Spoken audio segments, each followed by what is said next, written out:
PD singgung, Big Data, soal Menko mau ubah konstitusi yang disindir Anies. Jakarta, sosok Menteri Koordinator, Menko, yang disindir baca pres Koalisi Perubahan Anies Baswedan ingin mengubah konstitusi perlahan-lahan mulai terungkap. Belakangan Partai Demokrat membeberkan ciri-ciri Menko yang disindir Anies Baswedan tersebut. Ciri-ciri tersebut disampaikan oleh Deputi Bapilu Partai Demokrat Kamhar Lakumani. Dia menjelaskan Menko yang dimaksud oleh Anies Baswedan cukup familiar dan punya rekam jejak secara digital dan pemberitaan.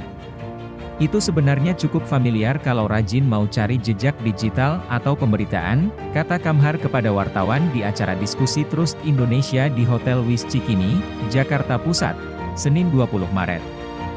Selain itu, Kamhar menyebut Menko itu pernah membangun wacana amandemen konstitusi dan penundaan pemilu. Dia lalu memberikan clue spesifik bahwa Menko itu pernah menyampaikan terkait Big Data. Menko yang misalnya pernah bangun wacana ada kaitannya amandemen konstitusi, penundaan pemilu melalui aspirasi, Big Data, dan sebagainya, ucap Kamhar. Namun demikian, Kamhar enggan menyebut nama Menko yang ada dalam kriterianya tersebut.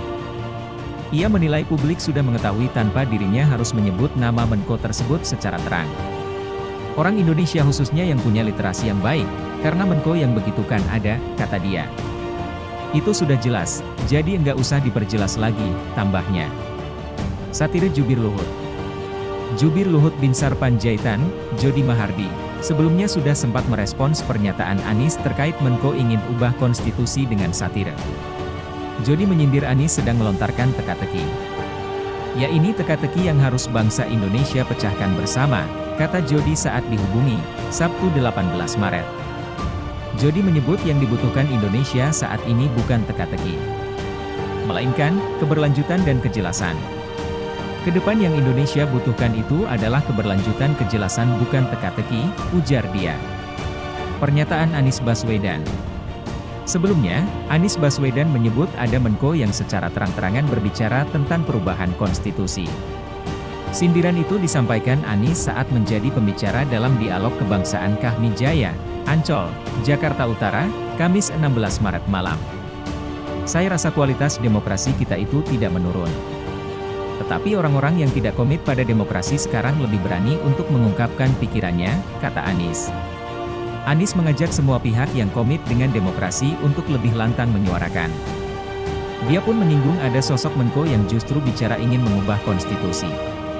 Kita tidak pernah membayangkan ada petinggi menyatakan, mari kita ubah konstitusi.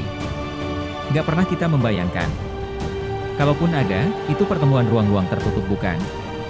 Tapi di ruang terbuka mengatakan itu, nggak pernah terbayang, tutur Anies. Kok ada orang yang berada dalam posisi kunci nih, Menko, mengatakan mengubah konstitusi dengan jumlah orang seberapa banyak yang mau mendukung, sambungnya.